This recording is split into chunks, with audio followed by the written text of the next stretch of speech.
Open any social feed or news channel, and you are immediately hit with a wall of flashing red alerts and breaking threats. But when the screen goes dark and you look out your window, the world is usually quiet. We are caught in a modern dilemma. We have to figure out how to separate a genuine, localized public safety crisis from a manufactured political panic designed specifically to harvest our engagement. This chart maps the level of media and political visibility a threat receives against the actual statistical danger it poses to society. It provides a way to see the gap between what we fear and what actually harms us. When we plot issues like the recent political panic over trans terrorism or perennial stranger danger scares, they land entirely in the bottom right. They consume a dominant share of national airtime, despite having virtually non-existent statistical backing.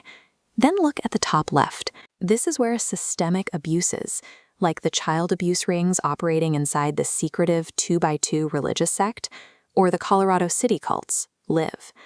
These generate widespread, documented harm, yet they operate almost completely out of the public eye. Relying on algorithmic feeds or political soundbites to gauge danger misallocates our civic attention. We end up pouring our energy into fighting ghosts, leaving us blind to the ongoing systemic abuses happening right in front of us. Traditional media narratives build this blindness on purpose. By packaging complex crimes into the myth of the lone monster, they offer us a simple sequence of events and immediate psychological catharsis when the perpetrator is caught. Look at figures like Charles Manson. Society has long used these highly visible, mythologized boogeymen as vessels for pure evil. It is a comforting narrative structure because if the evil is contained entirely inside one individual, we never have to question the broader societal structures around them. Today, that historical villain-making has evolved into a global media apparatus. Tragedies are instantly commodified into SEO-optimized spectacles, built to compete for clicks rather than treat the victims as human losses. The trade-off of consuming traditional true crime is stark. You get an entertaining, neatly resolved story, but it normalizes a worldview that protects the specific institutions, police departments, and powerful churches that allowed the crimes to happen in the first place. The stories we choose to watch directly dictate our ability to recognize and combat real-world harm. We simply cannot fix a broken system if our media diet trains us to only look for monsters. Governments understand this psychology perfectly.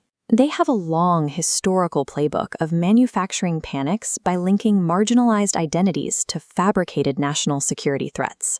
The Cold War lavender scare established the baseline for this tactic. Senator Joseph McCarthy pushed to root out gays and lesbians from government employment by using effeminate stereotypes as a pretext to declare them communist subversives and national security risks. We saw the exact same mechanism deployed post 9/11. The definition of a national security threat was expanded to create the terrorist immigrant trope, which politicians used to target anyone who supported inclusive immigration policies. Political figures themselves are frequently scapegoated to legitimize the panic.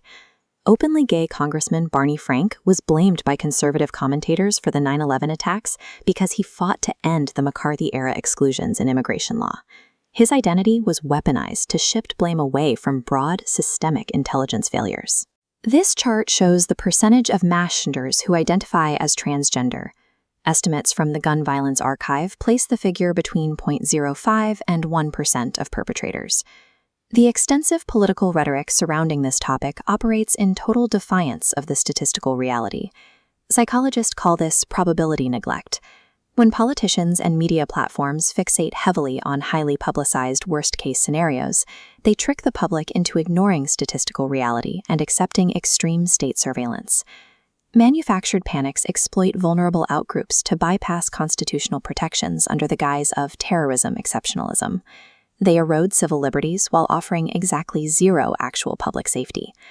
If we step away from the highly visible panics, the reality of how genuine harm functions becomes clear. It does not rely on loud, theatrical boogeymen. It relies on the quiet, mundane mechanics of institutional complicity. Federal investigations into entrenched organizations routinely reveal that the most devastating threats to public safety operate comfortably under the cover of civic or religious authority. Look at the 2x2 religious sect, or the Colorado City group led by Samuel Bateman. High levels of wealth, trusted community overseers, and entrenched institutional silence allowed child abuse and human trafficking networks to flourish for decades. The geographic and social isolation of these communities acts as a shield. By actively preventing members from accessing the internet or participating in society, these groups intentionally keep their abuses out of the algorithmic news cycle and away from mainstream scrutiny. There is a heavy trade-off when you engage with these systemic abuse narratives. They do not offer satisfying, simple resolutions. They require you to confront deeply uncomfortable truths about respected community leaders and persistent institutional failures. Real danger rarely announces itself with a flashy political soundbite. It hides perfectly behind a veneer of institutional trust and quiet, highly localized cover-ups. The 2025 true crime documentary landscape has started to offer a critical alternative. A handful of investigative films are actively subverting the sensationalism of the genre to focus strictly on where the institutions failed. The documentary Gone Girls reframes the Gilgo Beach serial killings by shifting the focus away from the killer. Instead, it exposes the police malpractice that allowed the case to stall for over a decade and works to destigmatize the victims who were making a living as sex workers. One Night in Idaho functions almost as an anti-true crime film. By the time it was released, the killer had already pleaded guilty, allowing the filmmakers to deliberately remove his motivations from the spotlight and focus entirely on the impact on the victims' families. This storytelling mechanism is called systemic framing. It treats crimes as symptoms of a broken society, rather than isolated acts committed by a single deranged individual. Consuming victim-centered media demands heavier emotional labor from the viewer, but accepting that friction is the only way to gain an accurate understanding of exactly where the justice system is failing. Before allocating your attention or trust, you can apply a specific set of criteria to filter out exploitative content and political fear-mongering. This matrix compares the structural differences between a manufactured panic and a genuine systemic reality. It allows us to categorize narratives based on their actual intent. Look at the target profiles. Manufactured panics punch down, weaponizing fear against vulnerable, marginalized identities. Systemic realities almost always expose the trusted, wealthy insiders operating at the top of an organization. Check the legal consequences. Panics are highly publicized pretexts used to justify stripping civil rights nationwide. Systemic abuse relies heavily on preventing legal consequences through quiet, highly localized intimidation and cover-ups. Finally, the media examples show the shift in our viewing habits. We have to transition away from traditional, sensationalized killer docs and start supporting victim-centered institutional investigations. Applying this evaluation metric forces a conscious media diet. It means trading the sheer volume of consumable junk food crime for high-value, actionable civic literacy. Every time you choose to financially support socially diagnostic journalism, you actively starve the exploitative true crime industry of its profitability.